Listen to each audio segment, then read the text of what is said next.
I am that I am, Adamus of Saint Germain. And I smell coffee even before I open my eyes. Thank you, beloved Sandra. Thank you. Welcome, dear Shambra. Welcome, Shambra, all around the world. Everyone gathered here in the studio. Before we get into the regular part of our gathering, I do want to acknowledge to each and every one of you in the most heartfelt way that I understand how difficult the journey is. I truly do. It's amazing. It's so profoundly gratifying that you're here, that you're with us. It's difficult. The energies, the consciousness of this planet, your work that you're doing with your aspects, how you're somehow managing to juggle everyday life, relationships, the challenges of a changing planet, your bodies, how you're able to do all of this and to be so committed to your embodied enlightenment, to your realization, sometimes brings tears to me, to Tobias, Katumi, and all of the others. Amazing. I sometimes feel that you don't really understand what you're doing, the extent of what you're doing, changing consciousness, allowing your enlightenment to dream of 1,000 and more lifetimes occurring right now in some of the most difficult, challenging, but beautiful situations. Enlightenment by itself is brutal. It will take every part of who you thought you were, and it will pulverize it. It will tear it to pieces. Enlightenment is not a friend of the mind whatsoever. It will get inside you. It will get inside your thoughts.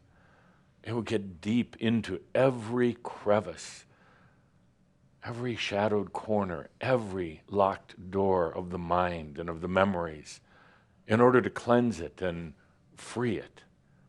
But it is the most challenging experience to go through.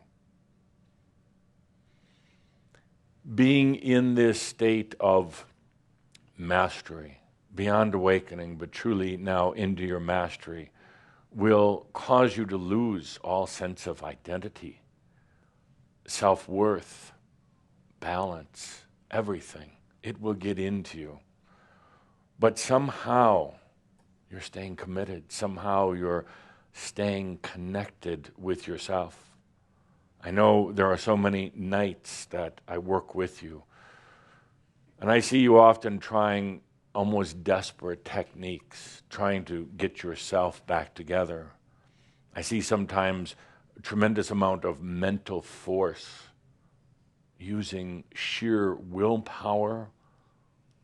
I see you using these to try to hold it together. And the one thing I'll tell you, and I do tell you in our nocturnal gatherings, is don't try so hard to hold it together.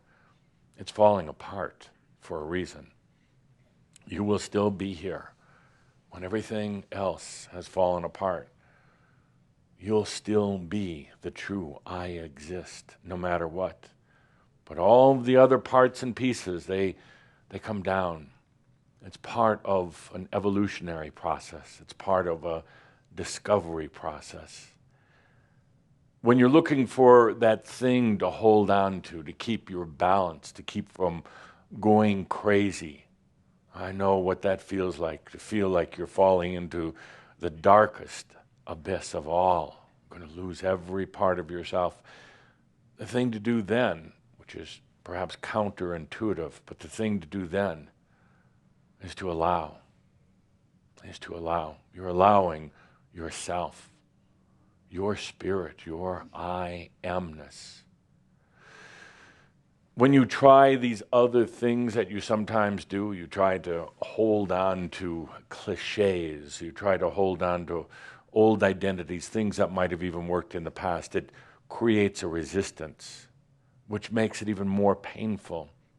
It perhaps satisfies the mind for a moment and a part of you that thinks then you're doing something. But if you want to do anything, just allow. You're allowing you, your divine, your true nature. And yes, there will be times when you get that awful feeling of losing everything, falling into that darkness of nothing. But my friends, you emerge from that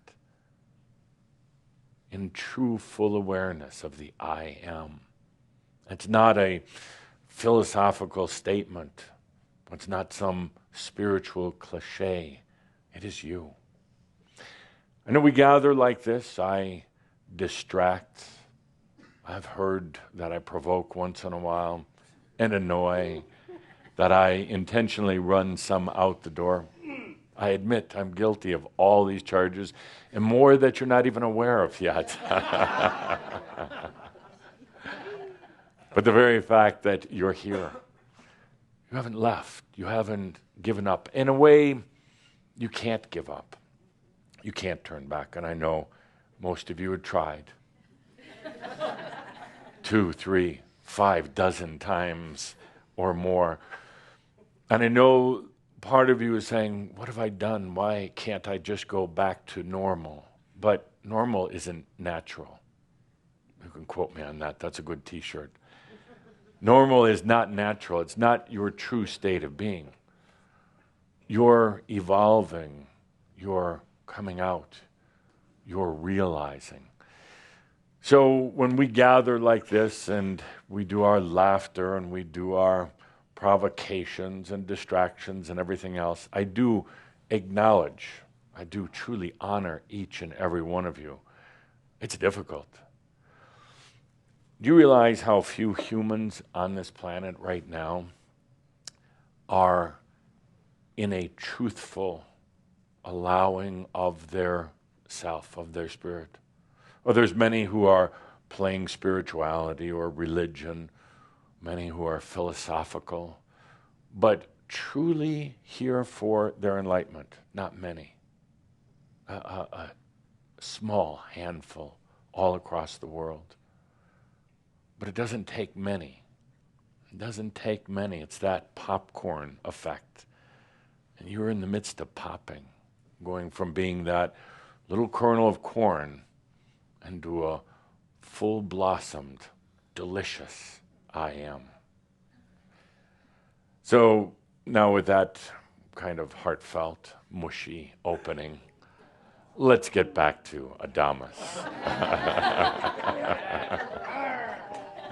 Let's take a good deep breath and get back to our standard fare. The only truth is I exist. I am. That's it. That's the only truth. Everything else is a concept, a creative concept. I give attributes to my dear friend Master Ramesh for that. I modified it a bit, but the only truth is I am, I exist. Everything else is a creative concept. It's pretty amazing. There are no other real truths. Yes, you can look out the window and see the trees, the buildings, the grass, other people. It's not really truth. It's an and truth, kind of truth, but the only real truth is I exist.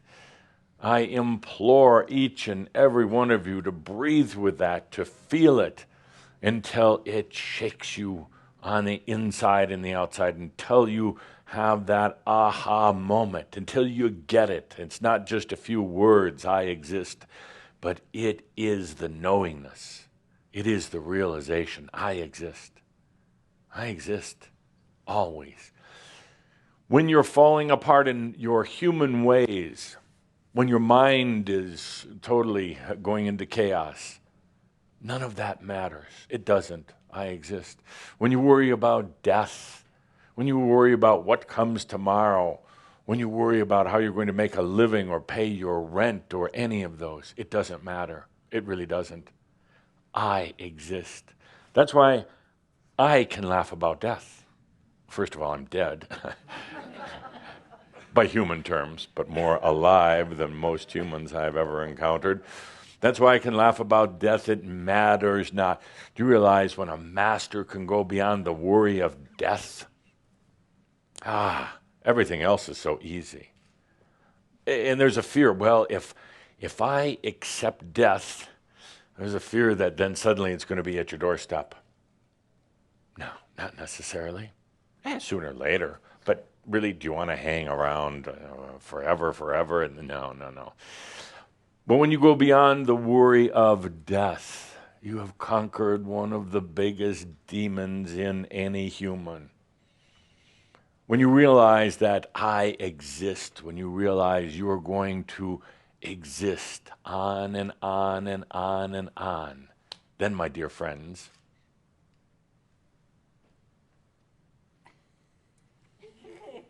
so quietly you walk, but so much noise she makes.